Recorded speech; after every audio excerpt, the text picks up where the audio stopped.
Hey guys, Jay here. So I want to share with you guys in this video the weird ideas that I have with the Smith of Kitava. Please do take this with a grain of salt because we do not have the patch note. We do not have the full information about anything that is new to the game, including the skill over here. So I am going off with the information that we got and with some assumption because based on the game knowledge that I have. So first of all, Smith of Kitava. Heat of the Forge here is a fire spell on hit. Fire spell on hit based on this wording here, in my opinion, it should work separately from your weapon. So it does not care about the hit.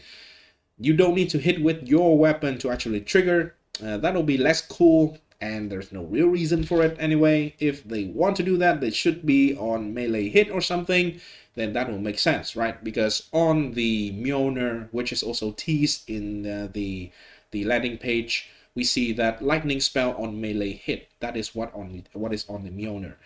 The Hither Forge here is just fire spell on hit. So I do believe if you use a spell, you should be triggering a spell. If you use any attack that does not come from your weapon, and I am referring to some shield skill right here, it is going to still trigger the fire spell on hit.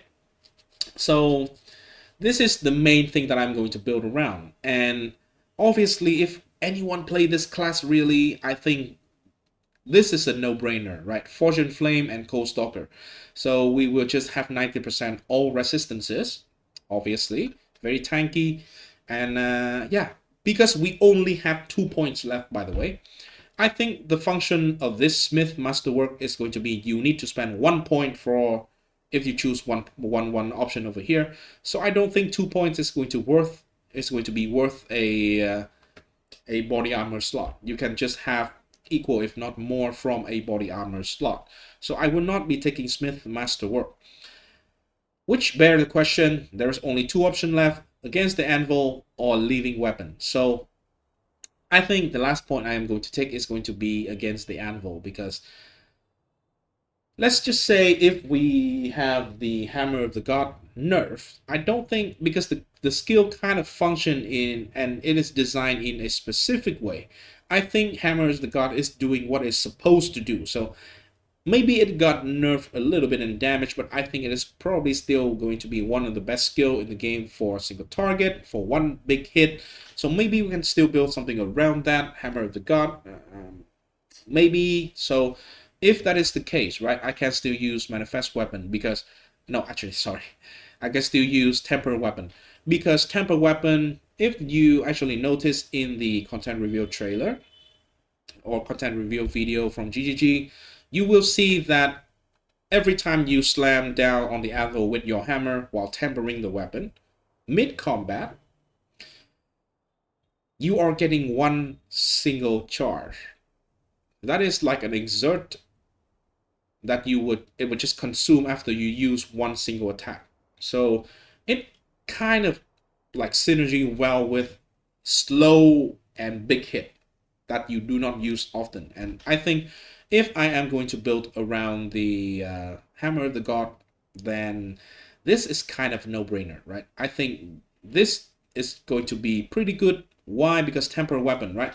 It is a skill has a very, very heavy and obvious drawback of having to stand still and just basically channeling a spell that gives you a buff for a long duration, for a few seconds. Very, very long duration. So it is doing the same thing kind of as these things, right? Ritual Sacrifice is kind of the same. You need to like kneel down, put your knife into the body, slice it and get the buff. Those kind of stuff. Or Infuse Weapon, where you need to gain the charges. You need to use the skill to infuse the next attack with the infused weapon. I assume all those things because from all that we know in POE2 already, they seems to try to slow down. They seems to try to push us towards pushing many buttons.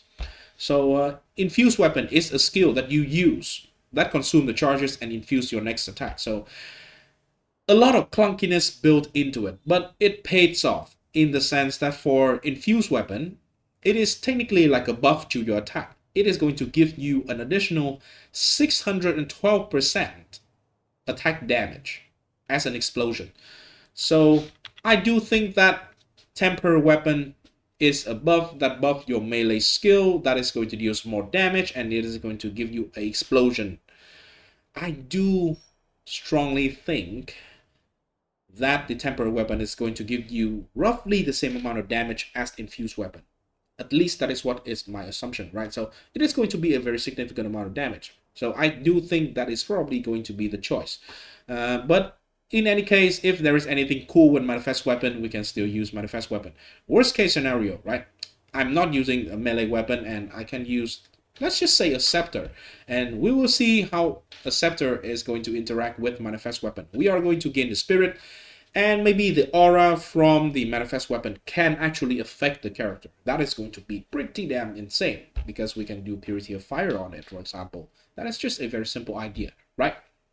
So the ascendancy part is taken care of. Now we come to the skill. So this is POE2 building, POE part of building for POE2. I am looking at two skill in particular. Magma barrier. This is when you raise your shield, it will give you a like circle of fire around your character, and if enemy hits you when you block, it will spray magma at the attacker and grant endurance charges. I don't even have an idea of what I will be doing with endurance charges, but sure, there will be something, right? The magma is going to hit the enemy, and I think that will fill up the fire spell on hit. And so we can just be there in the middle of everything, tanking everything, raise the shield, and this will just hit people around, and we can just trigger, like, let's just say, for example, firestorm. So it would just be an area around the character, and it will be pretty cool for some kind of content. If we can scale it hard enough, if we can be tanky enough, I think we are in for a like reflect slash AFK style build, even though technically it is not, because we need to hold down the button, right? But it's still very cool. The other thing that is quite cool is resonating shield. So enemies, basically you just raise your shield and slam it with your weapon, right? And that will resonate a shockwave around the character.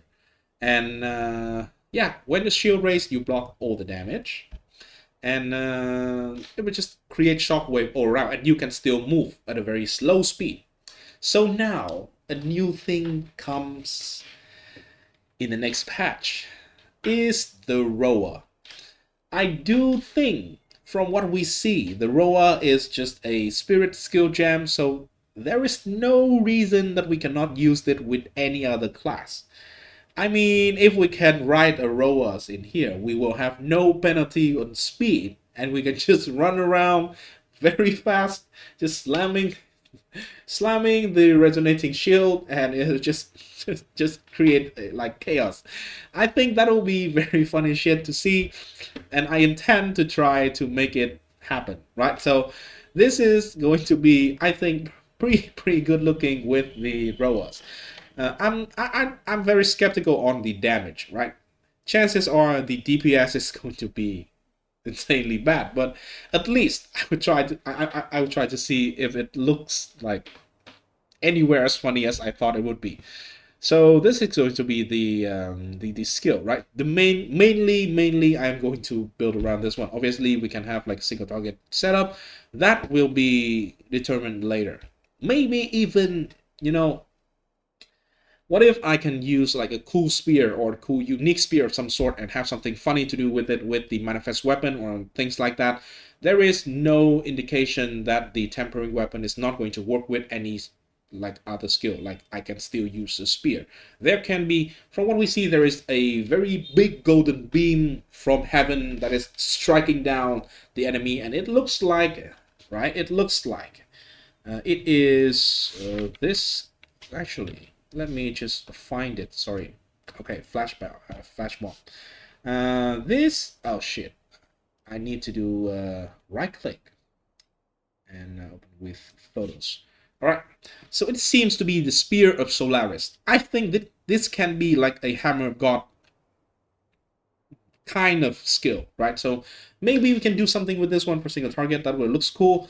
Maybe there will be something in here that is kind of cool to use. I don't know, but hey, the shield thing is pretty good, right?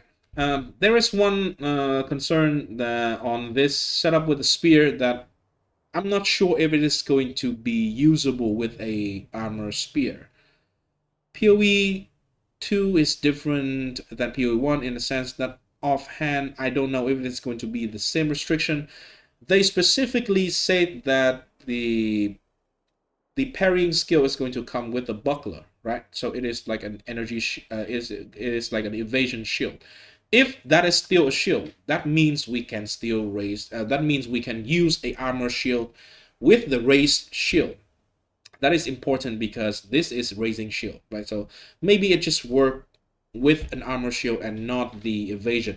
I don't know. Those are going to be, determined later when we actually get into the game. But there's a lot of stuff to test out. But the main idea, the basic idea, is going to be magma barrier and resonating shield.